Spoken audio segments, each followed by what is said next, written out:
तो नमस्कार दोस्तों, आशा करता हूं आप लोग अच्छे होंगे, लेकिन अनिल देशमुख अच्छे नहीं है। ऐसा मैं क्यों कह रहा हूं? क्योंकि ईडी ने फाइनली लुकआउट नोटिस जारी कर दिया है अनिल देशमुख के खिलाफ। अब ये लुकआउट नोटिस जो जारी किया है, नॉर्मली इसमें अब क्या होगा ये मैं आपको बताता हूं।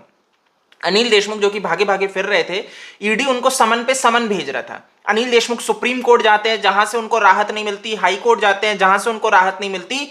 फाइनली ईडी ने इतने समन भेजने के बाद एक लुकआउट नोटिस जारी किया, जिसका यह अर्थ है कि अब अनिल देशमुख देश छोड़ के अगर भागने का प्लान कर रहे हैं तो नहीं भाग सकते। अब अनिल देशमुख अगर किसी भी तरीके से देश के किसी भी कोने में छुपे हैं तो पूरे देश में अगर वो कहीं पे भी नजर आते हैं उनको गिरफ्तार कर लिया जाएगा, उनको पकड़ लिया जाएगा। तो यानी कि इनके लिए दिक्कतें बढ़ चुकी है। एयरपोर्ट पे भी नोटिस भेज दिया गया है ईडी के द्वारा कि अगर ये एयरपोर्ट पे देखे जाते हैं, एयरपोर्ट पे फ्लाइट पकड़ने की कोशिश करते हैं, तो एयरपोर्ट अथॉरिटी इनको रोक ले वहीं पे। तो यानी कि अनिल देशमुख अब देश तो नहीं छोड़ सकते। यहां तक ईडी ने इनके 13 से 14 बार इनकी प्रॉपर्टीज जो है, जहां पे इनका बंगला है, इनका घर है, इनके ऑफिसेस हैं, वहां पे रेड मारी है 13 से 14 बार। आप समझो कि ये फिगर, कि यानी कि इसको सर्च करने के लिए, इसको पकड़ने के लिए ईडी बहुत ही ज्यादा तत्परता से काम कर रही है। लेकिन अनिल देशमुख ऑब्वियस सी बात है भाई, पूर्व गृह मंत्री रह चुका है, अच्छे कॉन्टेक्ट्स हैं, एमवी है, शरद पवार, तो अच्छे से इसको छुपा रखा है।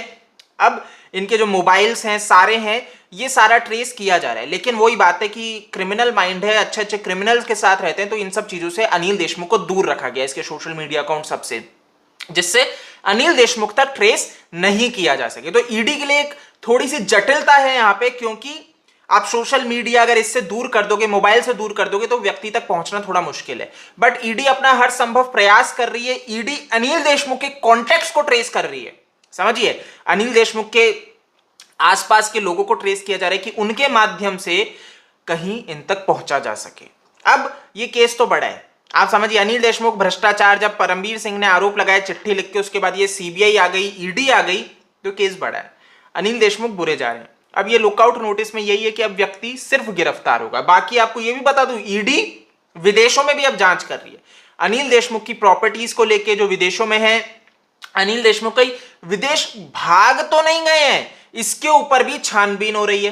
तो देखिए, केस बड़ा है, प्रभावशाली है, ईडी हाइपर एक्टिव मोड में आ चुकी है, और अनिल देशमुख इस स्थिति पे है कि जल्दी ही गिरफ्तार हो सकते हैं। अन्यथा कि भाई देश छोड़ के भाग ना गए हो, ईडी ने देर ना कर दी हो लुकआउट नोटिस जारी करने में।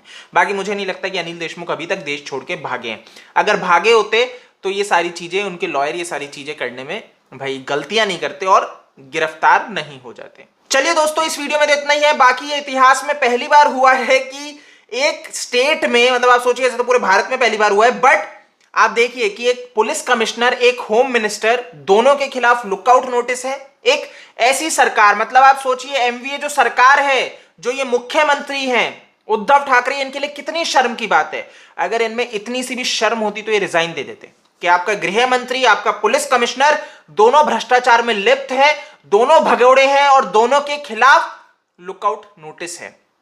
तो ये केस बहुत ही ज्यादा रंग ले रहा है, बहुत ही ज्यादा मजेदार होता जा रहा है। दोनों भागे हुए हैं, दोनों भग रहे हैं, और दोनों सुशांत सिंह राजपूत के केस में भी बहुत उछल उछल के बातें कर रहे थे, केस को प्रभावित कर रहे थे, केस को गुमराह कर रहे थे, केस को बिगाड़ रहे थे, और आज ये दोनों भाग गए हैं, भागे हैं लंबे वाले। तो दोस्तों, लंबे जाएंगे, लंबे नपेंगे, ये कर्म है, ये आपके कर्मों का फल है जो आपको मिल रहा है। बाकी इस वीडियो में इतना ही है, ठीक है। आप मेरे को फेसबुक, ट्विटर, इंस्टा पे फॉलो कर सकते हैं, वहां मुझसे जुड़ सकते हैं। जय हिंद।